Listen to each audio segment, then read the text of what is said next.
Department of Commerce. We've got quite an array of presenters today for the data, as well as representing each of our agency partners. We apologize for some confusion in the documents that we're sharing today. We sent out all of them yesterday and then found some errors in them and have sent those out this morning. Thanks Christy Jones with Kerberek and Breckel for doing that. We've uploaded those.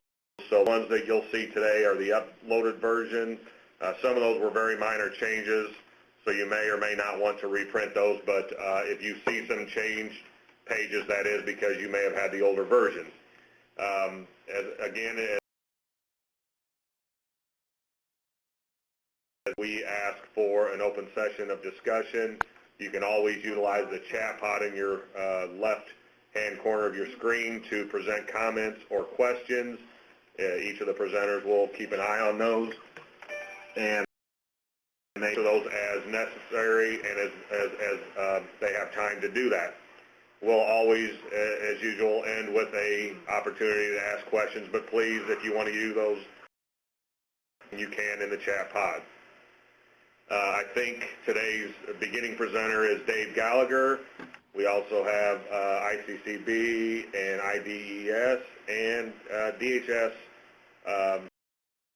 speakers today. So with that, I'll turn it over to Dave. You do have control of the PowerPoint at this time. And as we switch to other presenters, if you would just let me know if you need the ability to control presentations, I will give you.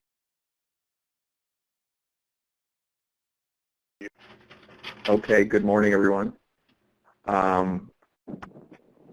As Mark said, this is Dave Gallagher with the Illinois Department of Commerce, one of the 4 chiefs undertaking the transition effort to WIOA. And today's webinar is really part of the research that we've had underway for the last couple of months, and will continue into the next couple of months. One of the things that we wanted to talk about were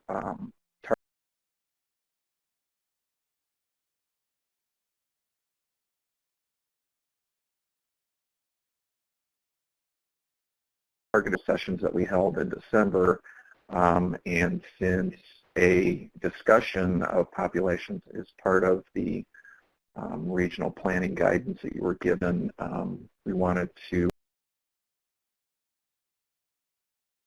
give you a little bit of information about special populations within each region. In addition to that, we wanted to use this as an opportunity for each of the 4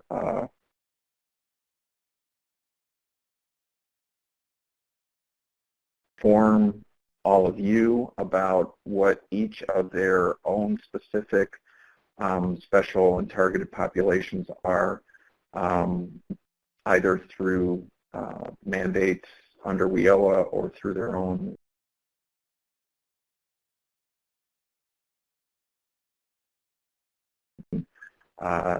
Commerce and ICCB, IDES, and Department of Human Services.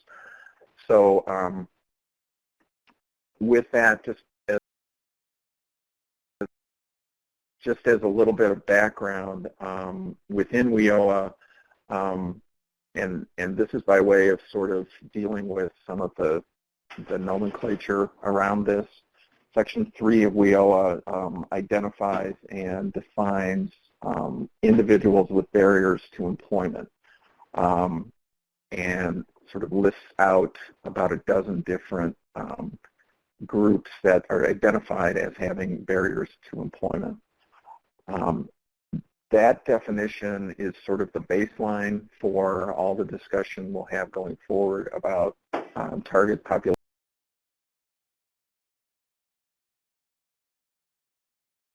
where those sorts of groups that are in need of special services or special attention are first identified.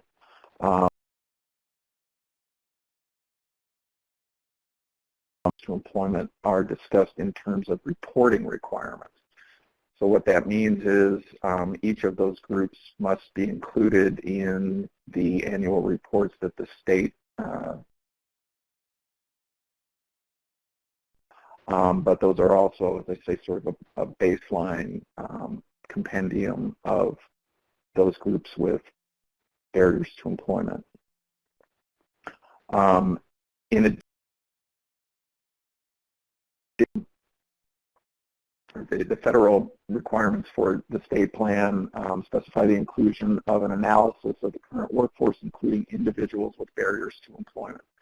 So again, that's the place where the state needs those individuals and to discuss how the state is going to provide services to them under WIOA. So within the Illinois draft, to meet that requirement by specifying a list of targeted populations. And many of those are shown on the slide in front of you because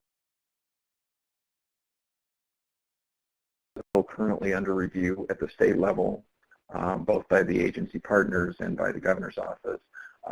This may not be a final list of targeted populations identified in the state. Public comment release at the end of the month, at which time obviously public comment will be received, and if there are any comments regarding the targeted populations identified, it may basically the list of targeted populations shown here is still in draft form.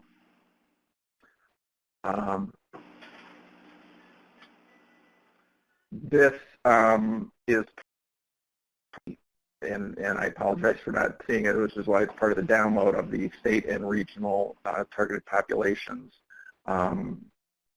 document that's available for download over in the lower left-hand corner.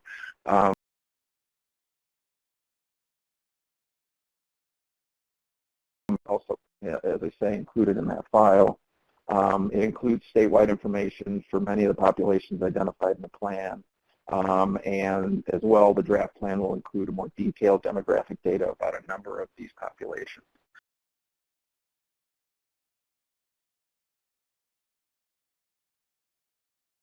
Part of what it has is information pertaining to regional planning requirements or the planning guidance that was sent out in late December.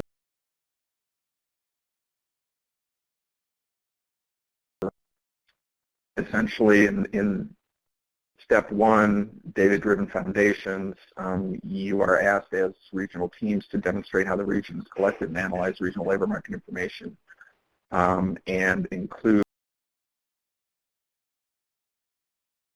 responding to the requirement, and number 6 of which is what special populations, including people with disabilities, are present in the region, and how many are there in this case, have policy and service implications involved in meeting the needs of those individuals. So given this requirement regarding special populations, any or all of the barriers to employment groups or the target populations that are included in the draft unified state plan, but they must include a discussion to people with disabilities.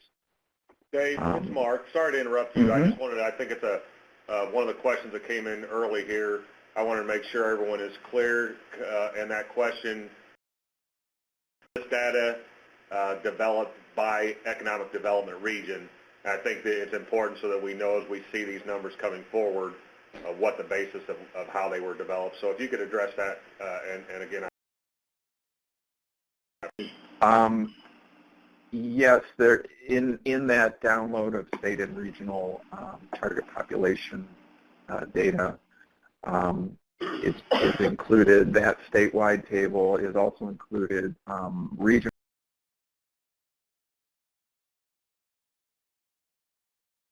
are a little more sane, each of those regions is included in that download. So when you get it, you can either take a look at other regions if you wish, or disregard them if you wish. But each of those regional target population characteristics that you're seeing right now, those are the data points that are available. At this point, we're going to continue to try to work on assembling additional target population characteristics as we can.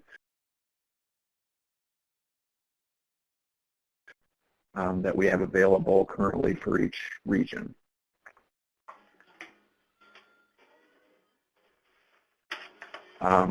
So I don't know, Mark. I didn't see the question itself. Do you think that? Yeah, they just wanted to make sure they've got a basis in their mind of where the development of the information came from, and this slide kind of starts that with identifying the central region as one of the 10 regions for this particular set of data. Okay, with that, I'm going to turn it over to Marianne Morano, who's going to talk briefly about Department of Commerce special population initiatives for the coming year.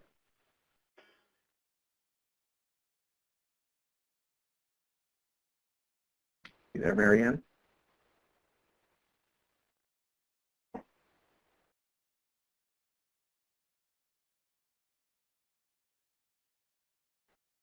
Can you hear me now? Yes. Hello? Yeah, you're sounding good now, Marianne, and you do have control of the slide presentation at this time. Okay, thank you. Thank you. Good morning, everyone. So targeted populations, we were able to utilize a variety of data sources that were available to us. The bulk of the data came from the U.S. Census.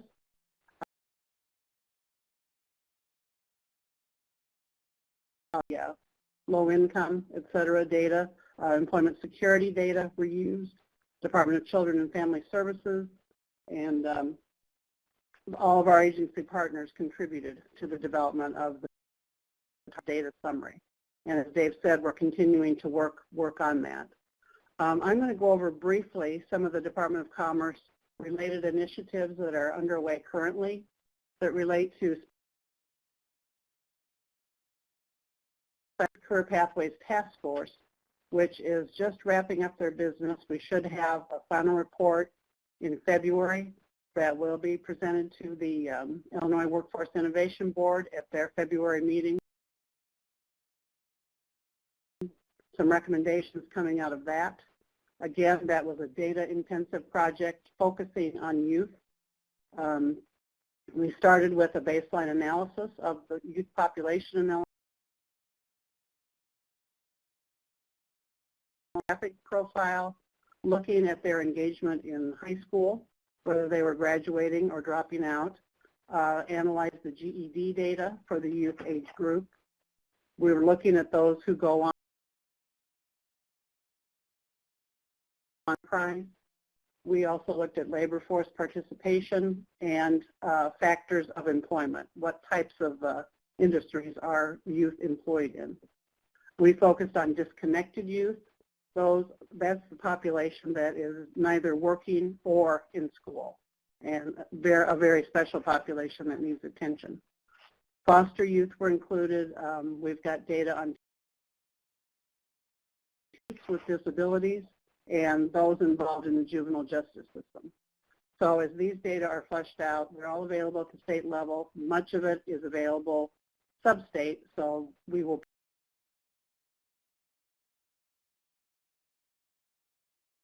part of that task force as well.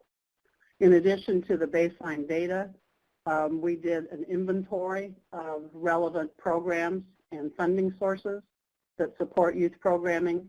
And so now a picture of what is needed and what is already in place and where can we go forward in serving the youth in Illinois. A second initiative underway would be some Department of Children and Family Services and the Department of Juvenile Justice to focus on those special populations and getting them more involved in the career pathway services. The Employment First program was a 2013 Illinois law that expands employment opportunities for people with disabilities. It's modeled after a national movement, and the Illinois Strategic Plan is due next summer from an interagency group looking at aligning services to promote the employment and retention of individuals with disabilities.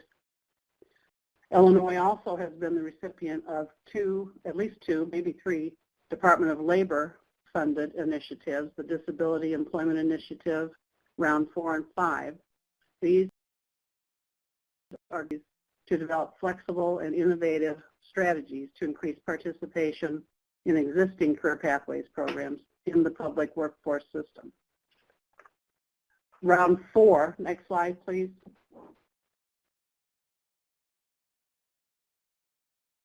Round 4 was started several years ago. It's focused in Lake County and the Mount Vernon.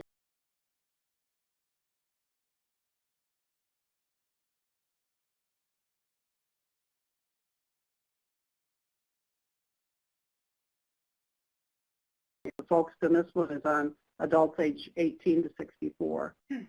It's using a variety of approaches. One that is very important to this initiative is the Asset Development Services, and that covers financial literacy not only from the normal standpoint, but how your disability benefits like tax credits, Social Security are affected by your earned wages, so that people have a full understanding of their financial situation, and since they're the recipients of government benefits, they have to also know the impact of their having a job. This program is also coordinated with the Ticket to Work under the Social Security Administration, and there are pilot models that will be used for local innovation projects under that Round 4. Next slide. Round 5 is a newer initiative focusing on youth with disabilities up in DuPage County and North Cook. I believe the school districts are District 211 and Downers Grove on the secondary side, as well as 2 of our community colleges. This initiative is very important as it is focused on the information technology pipeline model. There had been a lot of research done that specifically the subgroup of youth with autism normally much benefit from a pathway in information technology. The employers in the area are full partners in seeing that work-based learning scenarios are available and are connecting to the workforce through employment. So that's just a snapshot of some of the related initiatives underway right now and the special populations that are being served and focused on. Are there any questions for Dave or I?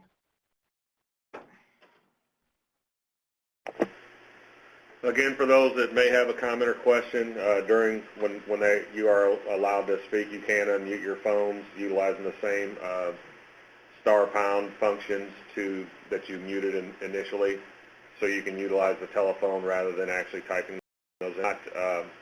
We can go to the next slide and presenter. Thank you.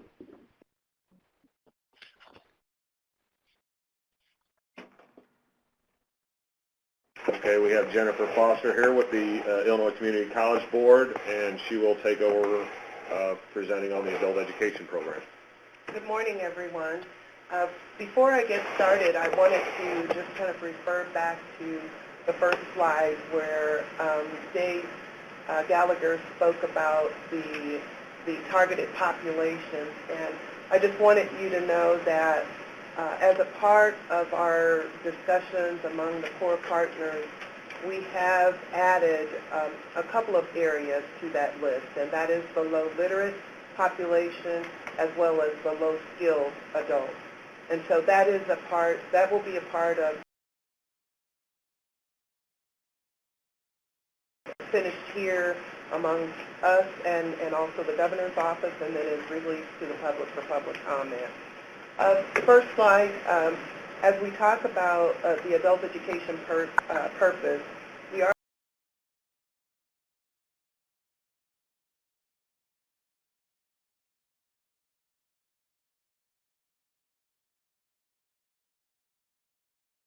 So as we talk about these services, it's instructional and support services, and they are designed to assist adults to become literate. And so you wanted to make sure that that area was highlighted as a part of the targeted population. What we want to do is to make sure that they are receiving the skills that are necessary for employment and economic self-sufficiency.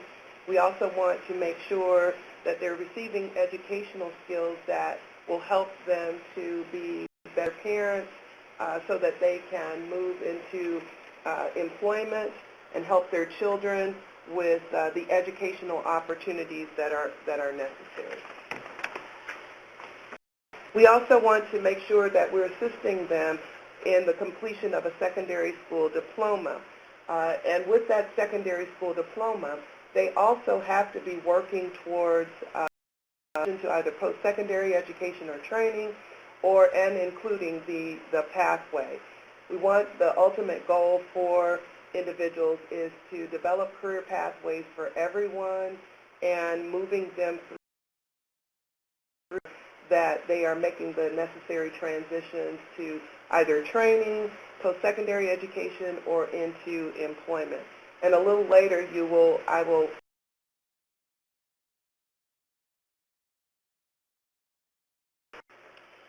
also, we have a population, our ELA population, English Language Acquisition population. We are to assist immigrants and other individuals who are English language learners. We want to improve the new area under the law where we're going to move into mathematical skills of this particular population. Also, making sure that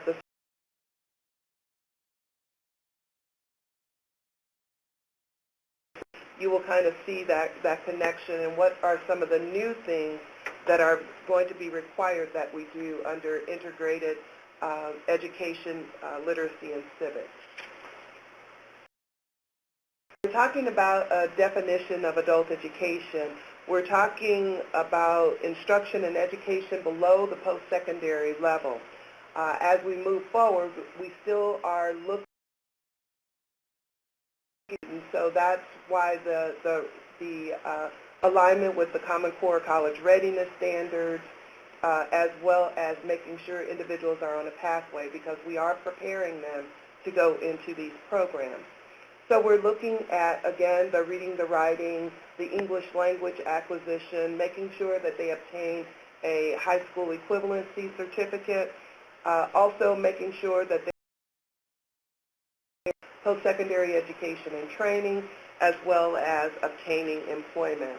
And as you're aware, we all have the common measures, the 6 performance measures. Some are not responsible for.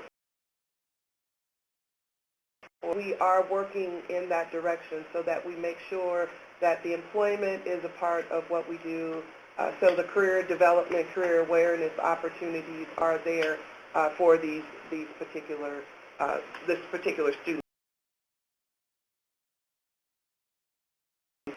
Is that an individual has to be 16 years of age. And I want to make special note that there are commonalities across all of the different core partners. And I think this is an opportunity for us to leverage our resources.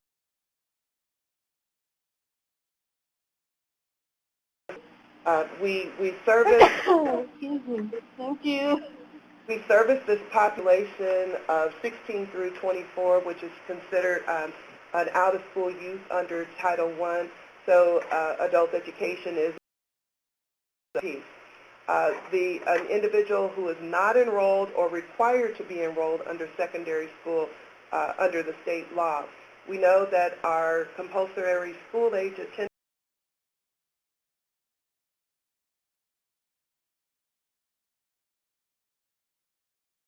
show that they have separated from that school in order to be a part of the adult education system. The next item talks about the individual has to be, if an individual is basic,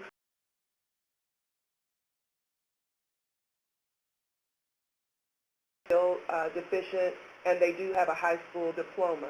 And those individuals, we accept them on a case-by-case basis, but we want to reiterate that we have about 1.5 to 1.6 without a high school diploma in Illinois, so that is our priority population. The individual does not have that secondary school diploma, and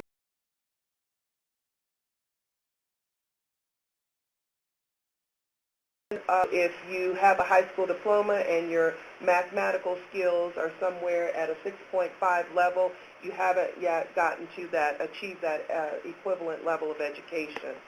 So, and also is an English. A lot about adult education services and all of the services that we provide. The adult basic education piece is individuals under a certain reading level, the 9th grade reading level. Secondary education is above that grade level equivalency. We do have some high school credit programs for individuals that are under the age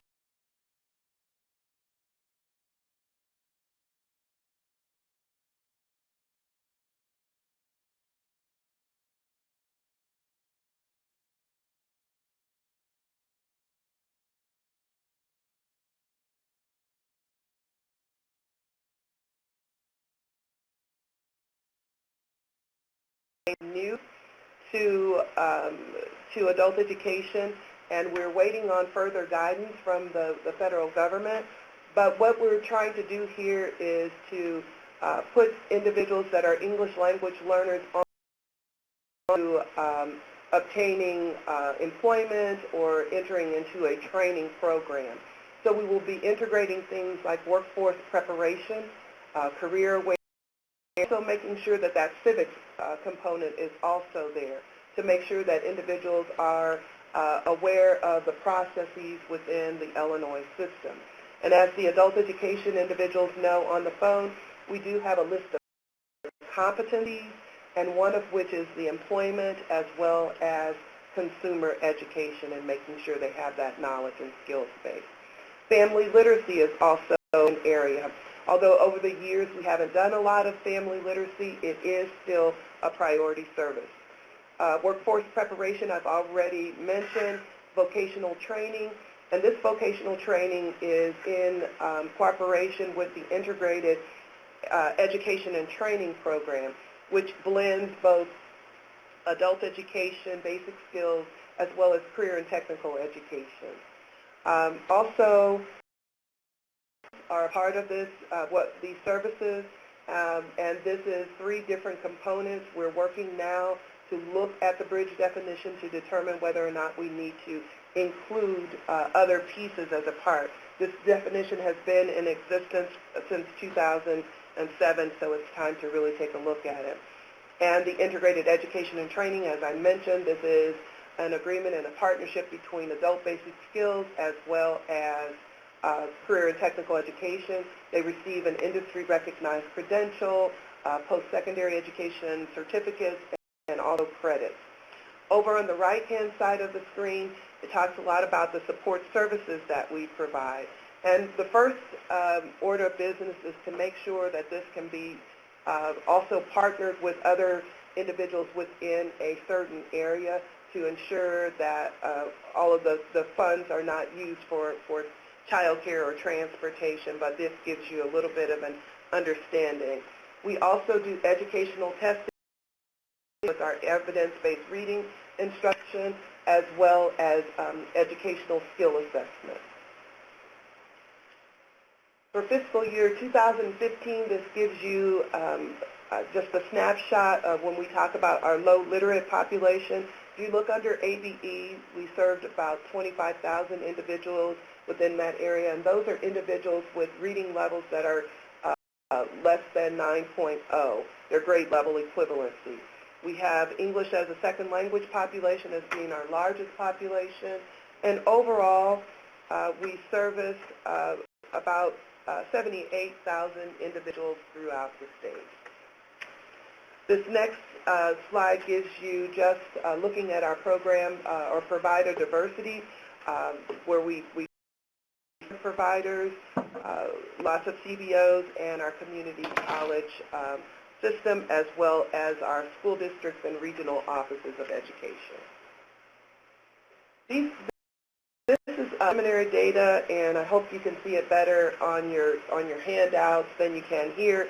But just to kind of give you a snapshot of the individuals that we're serving, we have individuals that we serve that are disabled, and that population pretty much they self-identify that they have some disability. We also have some information there about individuals that are not in the labor force, those that are unemployed, those that are living in rural areas. Also, we have individuals in terms of their highest level of schooling they've completed, both in the U.S. as well as outside of the U.S. And to the right of that screen gives you the number of individuals that we have serviced in the ADP population. And when we talk about this particular slide, we're looking at individuals that meet the definition of the federal government definition of 12 hours and above. So that's how an individual is included as a part of this metric. So if you look at the bottom of the screen, you will see that that number is lower than the previous slide of around 78,000. It is around 74,000. So it gives you the attendance hours of all of these students, the numbers who have completed the level, and also those that are that the overall percentage of completing those levels. And I am pleased to say that every level we've met except for a couple of those, and then we are still at that 90% threshold. Jennifer, we had one question, and Jamil, who I know works with you at ICCB, addressed that, but I want to make sure you have an opportunity to add anything additional. The question was, what kind of special focus will be placed on the acquiring of GED for adults? It seems there have been so many of these programs closing or ending services, and Jamil's response, for those that may not be able to follow this well, was that all adult education programs have high school equivalency focus built into the curriculum as a component to accomplish the goal of transition to post-secondary education and career pathways to high-demand employment. Although there has been an impact due to the budget impasse, there still is the intent to implement adult education services statewide. So do you have anything more, Jennifer, that you'd like to add? I think that really sums it up. I think that, you know, we do know that adult education has received their federal funds, but they have not received any state funds because we don't have a state budget at this time. It is still our intent to move forward with providing services, and we know that services may diminish a little, but we're still looking and have to make sure that we are doing what is required as a part of the federal law. I think that just points to our, we've been doing these webinars for many months now, and we continue to express the desires of the WIOA Act to integrate services amongst all of the partners. So, you know, we have entities that may be more affected by the budget than others. As Jennifer mentioned, they provide supportive services. The Title I-B can provide that. Other programs may not be able to provide that. So we just want to make sure everyone continues to consider all the options available for funding the services necessary for our customers, no matter where they enter the system, whichever program they enter. So just wanted to emphasize that again, that that's what WIOA's goal is to get this integration and utilize the funds where they should and most appropriately should be used. And then we've got a couple more questions now before we move on. What does intent translate to in terms of what level of services can be expected and when? I think first, one, the budget is an issue, but overall, the level of services available and that should be provided to a customer is based on a plan for that individual. There's not a book that can be written that says everyone should receive this service or that service. It will be an individualized based decision with the career planners for each of the agencies and working together between the career planners of each agency to determine what the individual may need. And I think Jennifer wants to add to that. And I would say from an adult education perspective, and this is both addressing both Paul's question as well as George's question, it's we will have to, given the extent of the budget situation, we will have to look at the programs that are providing services. And as a part of the area planning council process, there may be a need to really fraction off what an adult education program can do given the tough budgetary times. So if you have provided all sorts of services over a period of time, you may have to take a look at those services, and you may have to say, well, we can only provide this level of service. And then once that individual reaches that level, then they are transitioned to another program within a specific area. But this has to be a discussion amongst all of the providers. Another question is for documentation purposes. What kind of eligibility documentation is needed to receive?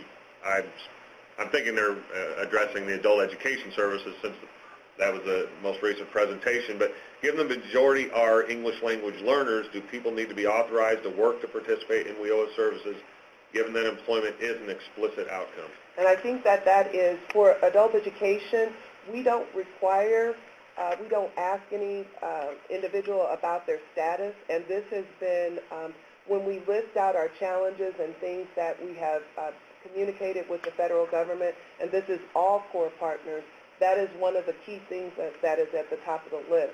How are we going to provide services from a Title I perspective to these ELL learners? So that is something that we're still waiting for guidance from the federal government as to how we're going to do that.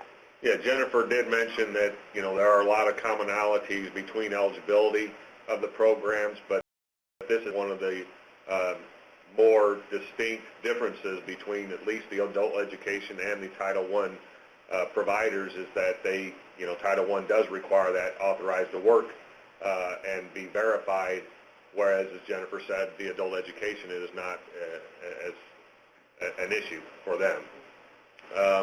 If we don't have any other questions, I did see someone trying to type, but that went away. We can bring that up at the end or a more appropriate time. At this time, I'd like to introduce, I think our next presenter is Delores Simon with the Illinois Department of Employment Security. Welcome, Delores. This is your first go at it with us. Appreciate you joining us, and you do have control of the slide presentation, so you can proceed through that as you are going about your discussion. Okay, thank you very much.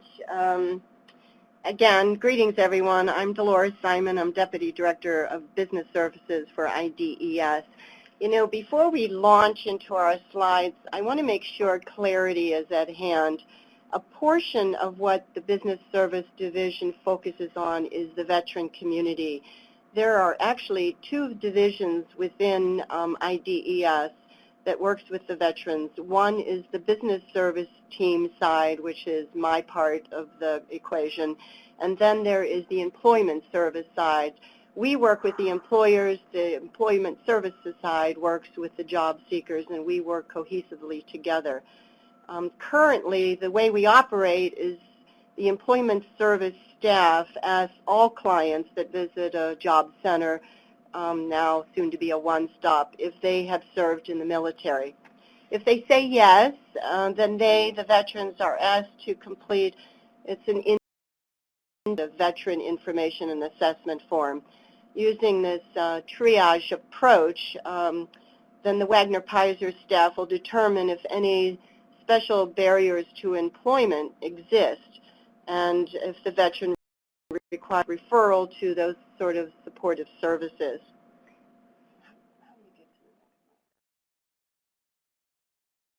I'm working as a team approach here too today.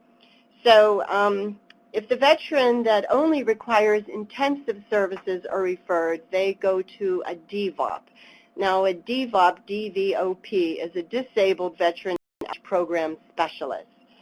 The veterans that only require core services are referred to the ES staff for assistance. after the initial contact with this veteran, and is referred to the DVOP, an assessment for employability planning services is determined. And this is done in a joint agreement with this particular veteran on an employment plan with this disabled veteran rep. They're put into our system. Now, our system is the IllinoisJobLink.com system platform, and it outlines specific steps that the case manager, the DVOP, will work with this veteran to make sure they become employable. On the other side of that, for a better understanding of special barriers to employment, there are approximately 6 that we focus on, plus a few more, and those are, to be a special barrier issue kind of person, you are special disabled or you're a disabled veteran. And this also applies to eligible spouses too. They're homeless, they're recently separated service members who at any point in the previous 12 months have been employed or unemployed for approximately 27 or more consecutive weeks. They could be an offender who has been released from incarceration within the last 12 months. 5, they lack a high school diploma or equivalency. And 6, they are low income. So those are the specifics that these DVOPs focus on to work with these particular veterans. On the flip side of that are, we call them leavers. They are local veteran employment representatives. Now, these are required to only do the duties which are related to outreach to the employer community, and then they work with, within the state's employment for this particular outcome. Leavers, what they do is definitively promote to employers. They work with employer associations, they work with business groups, and they focus very much on the advantages of hiring a veteran, period. I want to put a point at the end of that. When employers understand the accomplishments and how we work collectively as a business service team and the ES side, the leaver must also be included. So some of the duties of local veteran reps talking to employers, of course, are they plan and participate in job fairs, they do workshops, they inform federal contractors the recruitment of veterans, the necessity. They coordinate with unions and apprenticeship programs, and they educate the different programs that are essential to get veterans hired. So that's something to keep in mind. When these veterans become job ready as a result of working with this DVOP, they notify the leaver on, they do a baton pass, so to speak, of this job ready candidate veteran. And then the leaver then initiates job development with the different appropriate employers that they have these strong relationships with. The leaver has to set job development referrals in motion and then keep the DVOP informed of what they're doing. The Wagner-Pizer staff and the leavers collectively encourage employers and our workforce partners to post all of their job openings on Illinois JobLink. And the only other thing I want to point out and highlight is, just so you have this in the background, there is a VOW Act amendment, and that specifically prohibits the DVOP specialists and the leavers from performing non-veteran related duties that detract, let's say, in any way from their ability to meet the employment needs of our veteran community. We have specific audits that are conducted regularly to ensure that we are in compliance with these limitations. So I just think that's essential. Now I'm going to pass it on to, we're going to go to the next page with the data. And Sergio Estrada, who's on our team, he's our federal reporting manager, and he'll go into the details. Now, as exhibited here is hardcore data, which is captured through Illinois JobLink. Good morning, everyone. I just wanted to cover on how we're capturing this data. We have the ETA 9002 series report. The 9002A is all participant, and then the 9002B is a veterans that have been serviced by our Wagner-Pizer staff, employment staff, and our vet staff. And if you look across the top there, you got demographics of total veterans eligible TSM. TSM stands for Transitioning Service Members. These are service members that are in the process of getting out of active duty or their reserve time is ending. And then you have a campaign veteran, which is those veterans that have served in Iraq and Afghanistan. You'll have some Vietnam vets in there.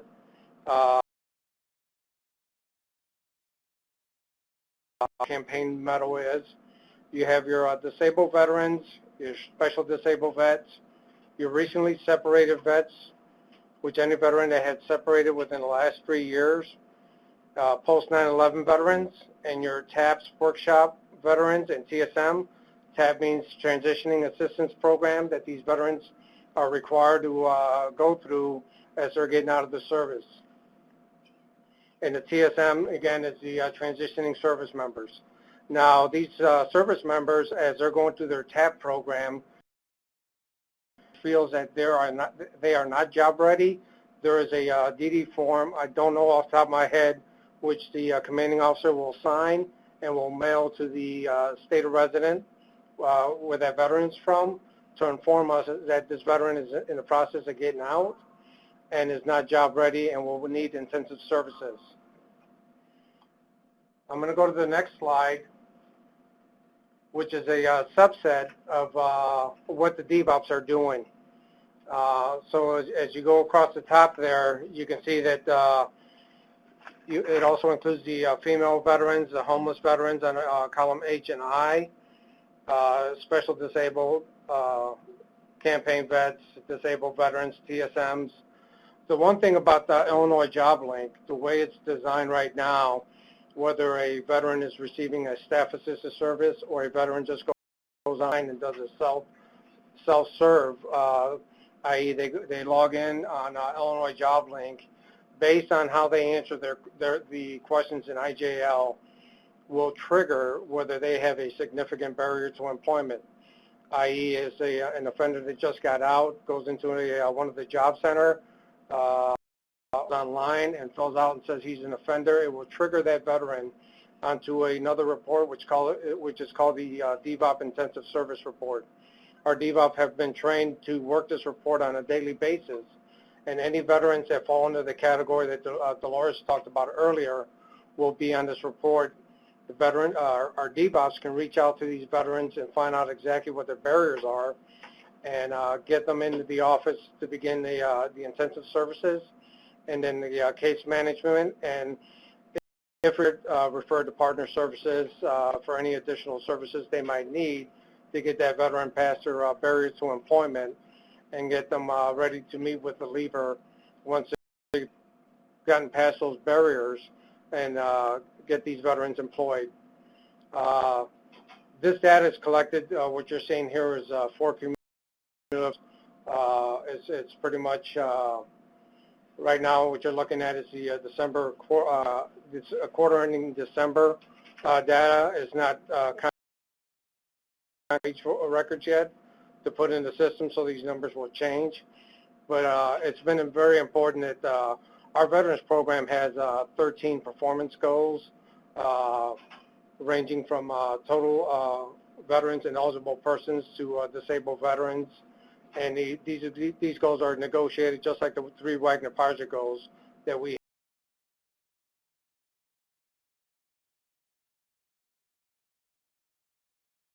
have this year with WIOA.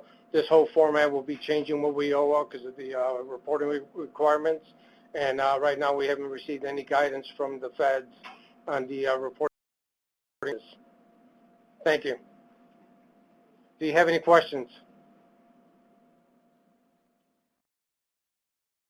We do have a couple that came in, Sergio and Delores. And I know, obviously, data, we can break down data as far as we want to and just continue to find different numbers. But specifically, they were asking, is there data on veterans who are non-campaign medal vets, dislocated for at least 3 years, who are still struggling to find employment?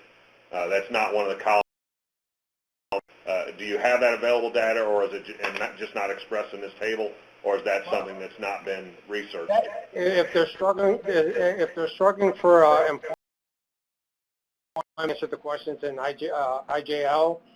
We'll throw them in the low income or not employed and needing intensive services to get employed. Okay, and then also to clarify, individuals can count into more than one of these columns based on the different criteria. Is that correct? So the numbers don't add up to 100%? Yes, that's correct. Okay, thank you. I think that was all we had at this time. Okay, I'm going to turn it over to Delores. Thank you very much. Thank you. Hope you don't mind this tag team approach, but this is how we roll. So we're going to go now in seasonal farm workers. The Migrant Seasonal Farm Worker Program we offer is services to both inter- and intrastate farm employees. Our staff provides interpretation services for individuals with language barriers, and also some of the services we offer is to help ensure that they get their wages on time and they can create accounts in IJL, Illinois Job Link, so and assist with their job search. And we resolve complaints and we offer support. Some of these services we include, but they're not limited to referral to DHS for temporary food stamps. We also refer orientation should they need it, and also to medical care should they need it.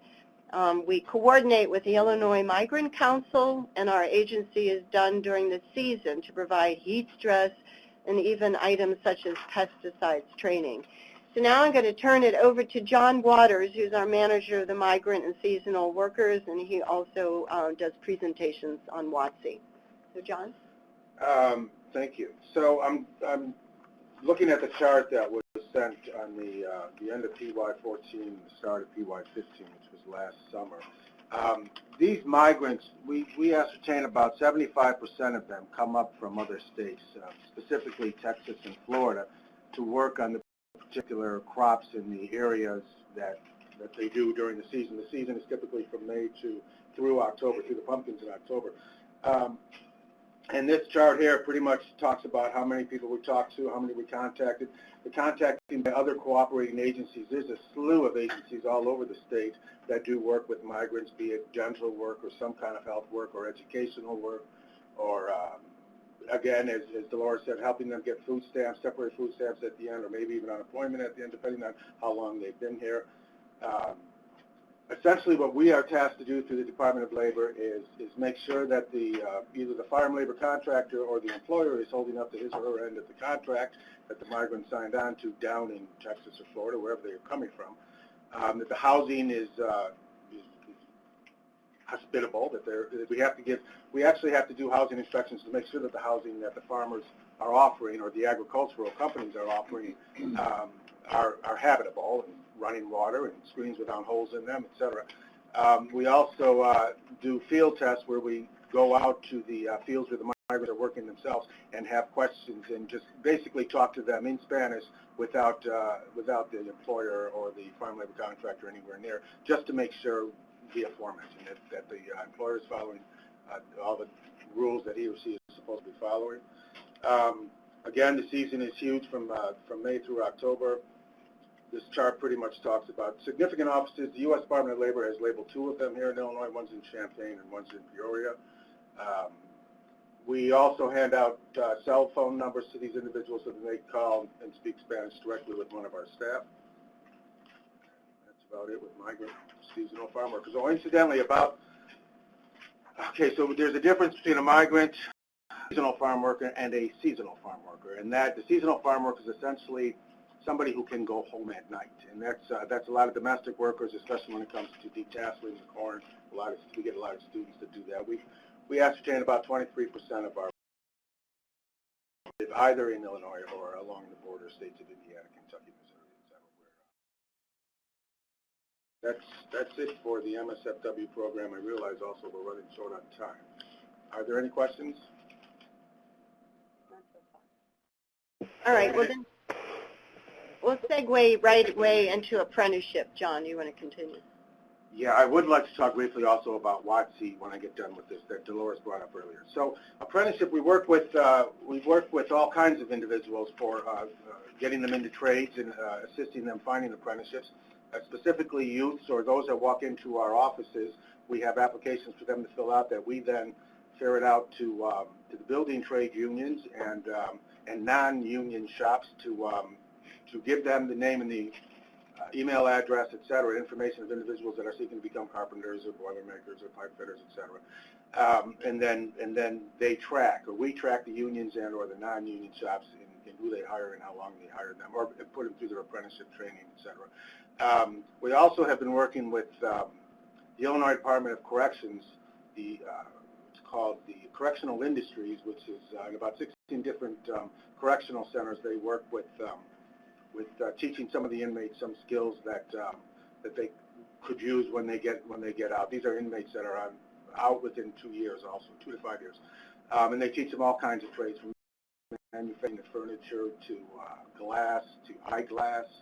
And we've been working with the U.S. Department of Labor in granting them apprentice certificates, so that when these inmates come out of the system, they have a shingle that they can hang and possibly.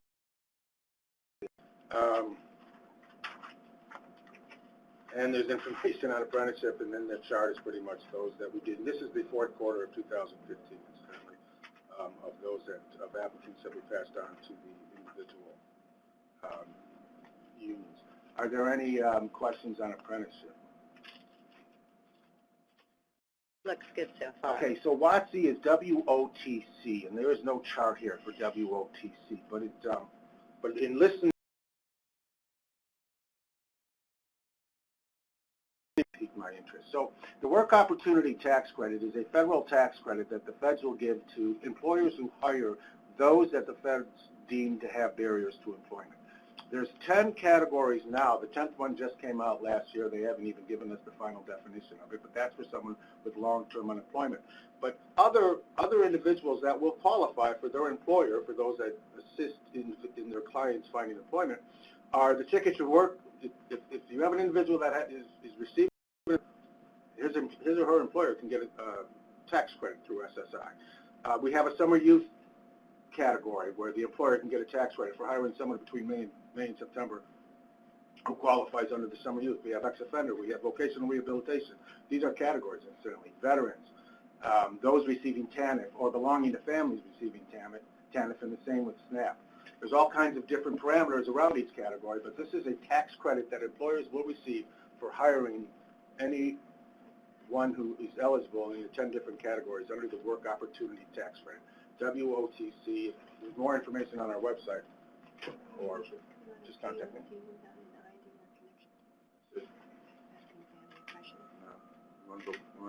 Okay. All right. Any questions, please? We did have one there wondering if you can speak to any knowledge of why we still continue to get out of Department of Corrections without an ID or connection to job training or center, career pathway, I'm sorry, not center, career pathway. And I don't know, it seems like an awfully broad question, but maybe either of you can speak to that from your perspective. I can address that one. Okay. Well, you know what? We're going to take that question, but we're going to segue right into Antoinette Golden. She's from the Employment Services Division. She's of Hire the Future reentry programs, and she'll address that question. I'll get to the reentry question, but first I want to speak about our Hire the Future program. Our Hire the Future program is our program specifically for youth ages 16 to 24. We're responsible for working with everyone, regardless of the income level, regardless of education level. However, we do have specific targeted targeted areas. The targeted areas are students who are enrolled in high school or college, disconnected and at-risk youth who are defined as those who are either not enrolled in any type of school or training program, and those who are low income, and they can have a GED or no education at all. And then we also work with juvenile justice youth who are currently enrolled in a correctional institution or identified as a returning citizen. The outreach typically conducted through our High the Future programs are the school visits, the state and local collaborations like our community and faith-based organizations, as well as our different state agencies like DCFS, Department of Corrections, and different organizations just like that. And with regard to our reentry employment service program, specifically, we work with those who are either formally incarcerated or any individual who's been identified as having a criminal conviction or may need help finding employment because they've interacted with the criminal justice system at some point in time. And the typical outreach we conduct there are with our prison and correctional center visits, like our summits, our Summit of Hopes, and then just general visits, as well as our state and local collaborations and our community and faith-based organizations. Now, with regard to the question about having a specific, I guess, pathway to employment, I know Department of Corrections, we work with Department of Corrections historically on being listed as a resource in a packet of information that recently released inmates receive as they exit facilities. We get calls all of the time from recently released inmates because they've received this packet of information for resources. From there, oftentimes what happens is if we can't help them directly because they have significant barriers to employment, we refer them out to some of our workforce partners. We'll refer them, matter of fact, to some of you who are currently on the call, as well as some of our community and local faith-based and community organizations who can help them locally, like GED programs, training programs, and different things like that. You know, I'd also, besides the Illinois Correctional Industries, which I spoke about, they do have programs where they, education is one of them, where they're trying to ramp people up at least through a GED or some type of, maybe a CompTIA A+, some kind of certificate or license before they get out. And they have a third program which works with the trades, and they teach the apprenticeship that I mentioned earlier. So those three programs is what the Department of Correction is working with inmates while they are incarcerated, before they get out, in the hopes of assisting them find employment. But they have a resource problem just like other agencies do when it comes to the funds to pay for those programs. So there's my answer to the earlier question. Okay, that's it for DES. Any further questions? We do have a couple people typing. If we can just hold on just a second here and maybe get to those before we move to the next group. But just following up on that, you know, they are given opportunities while they are incarcerated to take classes, to get their GED, things of that nature. And, you know, I don't think the system can force them to do that, so you can kind of see that there's going to be a population or percentage of that population that just provides an indication that they're not interested. So, you know, to think we're going to provide everyone with some kind of a service, employment service, and get them on the right track coming out, you know, it could be a matter of the sheer numbers, but it also could be a matter of certain individuals are not interested from the beginning, you know. So, but the system definitely under WIOA is highlighting that population, and our regional plans, which is kind of what we're here for, last week and this week and continuing on from all of our regional planning, are supposed to take those into consideration as the plans are developed. So those populations will be addressed by each of the partners and all of the, not only core partners, but the agency partners, all 15 or 16 of them, depending on where you're at in the state. So it is a population that's being addressed as we go forward, and certainly anyone that has more information that needs to be shared can provide that either in those regional meetings, the upcoming summit, or with either of any of the particular partners. And we've got one came in, is the Hire the Future program in all areas of the state, Antoinette? Yes, the Hire the Future program is statewide. However, the services that are provided depend on the specific need of the area. Okay, and can you just kind of briefly state what the Hire the Future program is? Sure, the Hire the Future program, that's our youth program, and in terms of like the services that are provided, We provide the training for you, so soft skills training. We also provide information on workshops on how to utilize our IllinoisJobLink.com website, as well as our career information systems, which is our career exploration system, where we identify different career paths, assessment tests, resume writing, and different things like that. Okay, great. That's a nice little overview. And again, going back to the utilization of resources for all of our partners, that's another avenue. If they fit the bill for Hire the Future, a youth can get some of those services through them rather than utilize some of the other agency partners that maybe could then be picking up supportive services or training services after they've got those, as you mentioned, the soft skill type information and training. Another question, how successful is the reentry program in finding employment? So I guess any of you that spoke today on that from IDS perspective, do you have statistics on how effective it is? And also, where can one find information on these programs? What areas or one-stops currently house the programs? If they're not statewide, or you have a few that you can identify. So quite a bit in those couple questions from the individual, but any of you that might want to respond, please do. The information about the programs is available on our IDES website, and while different services statewide are provided depending on what specific need is in that community, we do offer all services statewide. And pretty much what that means is we assist the need of the area. So if the area needs career information systems, whereas like career exploration, we provide those services. All you got to do is ask our staff and our local one-stops. And then also with regard to the success rate of the program, the different success rate of the program really is dependent on the information that we receive. And unfortunately, some of the information we receive is not necessarily very accurate, because either there's an issue with reporting from the employers, or there's an issue with actually the job seeker providing.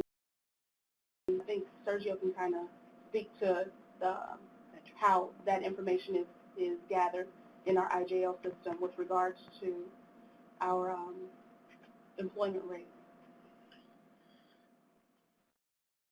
The data is collected in IJL by the staff identifying the different participant groups. They range from Hire the Future to the reentry program to the voc rehab for veterans. Right now, what we're collecting is how many participants or claimants, whichever way you want to call them, are registered in IJL by quarter, and the number of services. Statistics-wise, as far as employment, we're not capturing that right now unless we really dig into the nuts and bolts. And with that, we're going to need a Social Security number. Now, as far as the work opportunity tax credit, like how many ex-offenders, how many employers took advantage of the tax credit for ex-offenders in 2015? I don't have that data at my fingertips, but I do have it. I have to send it in quarterly to the U.S. Department of Labor, and I have to do it by category. Okay, I placed the reentry program link from your site in the chat pod so people can go there. As you mentioned, there's not necessarily data there, but there are a lot of lists of the program or the services available and some links on top of those. Our last question is kind of a wondering why the system may be as it is, and why individuals are allowed to return to the local communities without a point for becoming employable.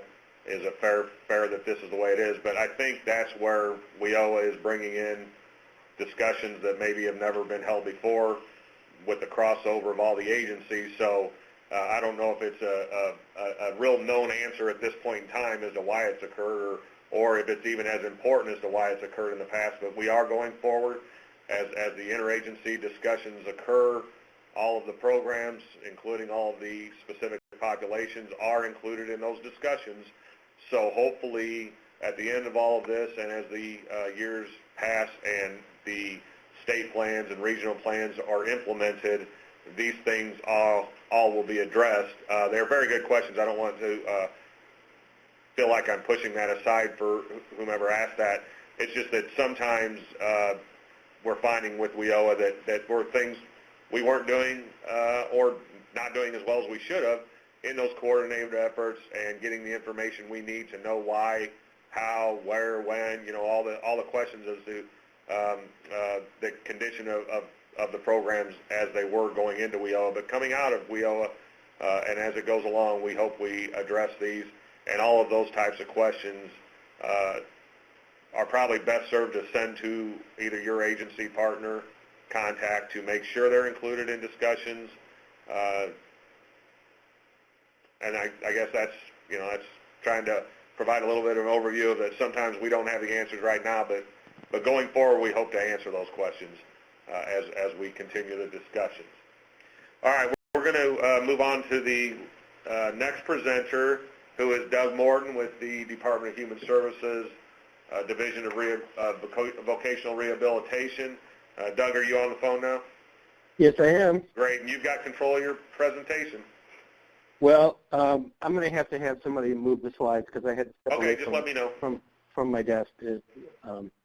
I just want to say that in terms of target populations, the VR program, Voc Rehab program, only serves people with disabilities, and we, have a connection to a lot of the other components of the workforce system, and we're hoping to work with all of our other partners to make sure that folks with disabilities, whether they're served directly by our VR program or through some other mechanism, have a good opportunity to participate in whatever programs are out there. And to whatever degree we can be a resource for anybody, we are certainly more than willing to do that. The way the language is expressed in our legislation is that the VR program is targeted at individuals with a significant physical or mental disability. Sometimes they say physical or mental impairment. And eligibility is based on an evaluation of functional limitations and does not focus on any particular disability category. I'd like to take just a minute to point a couple things out that are not always apparent to people outside of the disability business, if you will. And that's of the 40-some thousand people that we serve every year, only about a third of them have what you'd call an apparent disability.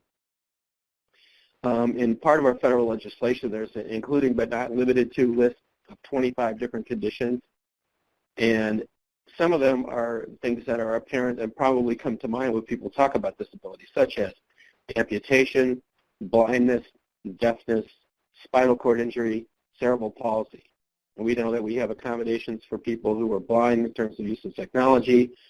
We have interpreters and other resources for people who are deaf. We make sure that buildings are accessible for people that use wheelchairs. Those are the things that are probably more come to mind as disability category. However, like I said, the people in those categories only make up about a third of the people that we serve. Among the list of things that are what we would call not apparent disabilities or conditions would include heart disease, hemophilia, cancer, sickle cell disease, learning disability, head injury, mental illness, respiratory disease, and so on. So there are people that we're serving who might not immediately come to mind as someone who has a disability. It's our obligation to work with people to examine their condition and see to what extent does this condition that they have impact their level of functioning. We assess people on 7 areas of functioning. We have those listed here: communication, mobility, interpersonal skills, self-care, self-direction, work skills, and work tolerance. Service priority is given to people that have more serious limitations in these areas. If you have 3 or more, you're considered in our most significant disability category. That's the highest priority for service. Based on census data, we believe there are about 530,000 working-age individuals who probably would meet this definition of eligibility for VR services. In a typical year, we work with about 42 to 45,000 people with disabilities in the program. And for many, the state was able to pretty much decide exactly who they want to serve. A big difference that happened, if you can do the next slide, please. A big difference that's happened with WIOA is that we now have, for the first time in the VR program, a specific requirement which says that we have to spend 15% of our funds on pre-employment transition services to students with disability. Now, in the law, we have a distinction. One is that transition-age youth are people who are younger than age 25, and I think that matches up with the youth definition in other core partner programs. We also have students with disabilities, which means someone who is in that youth with disability category who is still in high school receiving services, participating under an individualized education program, or IEP. Pre-employment transition services is a new term that was created under WIOA for a general category of things that most state VR agencies have been doing to a greater or lesser extent, which is helping young people with career exploration, job readiness training, independent living skills training, work-based learning experiences, including internships, apprenticeships, and paid employment. So we work with, let's see, if we go to the next slide. We work with about 10,000 individuals in our, what we call STEP, Secondary Transitional Experience Program. This makes up about 42% of our day-to-day caseload. So we have a big investment in our agency in working with young people. We believe, and we don't have the exact estimates yet, we believe that we are currently meeting that 15% requirement that was created by WIOA for our total spending. We accomplished this by working with about 150 school districts across the state. We have performance-based contracts with these schools, which means that 70% of their funding is based on them getting young people paid jobs in the community at or above the minimum wage in an integrated setting. And if they can work at least 250 hours during the course of the school year, then they get a credit towards their performance goal. It's our experience that successful employment while a young person is in school is a great predictor of successful employment after they leave school. Typically, although we work with kids as young as 14, most of our programs concentrated on kids who are 16 or older. And most of the kids working in the community are closer to 18, closer to the time that they're going to be leaving school. The younger kids tend to participate in some of those exploration things, you know, let's find out about the world of work, and let's look at the kinds of things that are potentially interesting to me to pursue as a career. When individuals leave the STEP program, many of them continue in our VR program and pursue post-secondary training, maybe community college, maybe some other option for them. Some of them are exit our program as a successful employment, provided that they've continued to work at a job in the community at or above the minimum wage for at least 90 days after they leave high school. One of the things that is a challenge to our agency, and we are certainly looking forward to learning from our fellow partners in the WIOA enterprise, is how we can do a better job of achieving work-based experiences for, we generally refer to them as post-school youth, but they're youth who are out of high school and they're still in this youth category by age. But we don't have a mechanism like the STEPS program, which works for kids who are still in school. Can you go to the next slide, please? One of the things that we've been emphasizing in our program for the last few years is what we call the Community College Initiative. We believe this is a valuable resource for all people in Illinois, but particularly for young people. and we find that a lot of our folks benefit from either pursuing a degree or a certificate program at the local public community college. We've doubled our enrollment of VR customers in community college to about 1,700 or so as of this month. We're hoping to continue to especially make use of vocational type programs through community colleges because we find that these are a very cost efficient way to get young people into employment, and we find that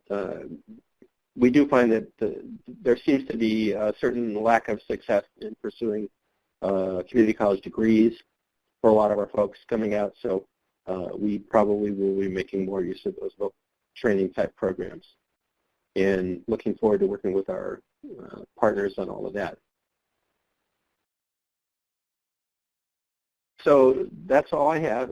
Any questions about VR or the target population?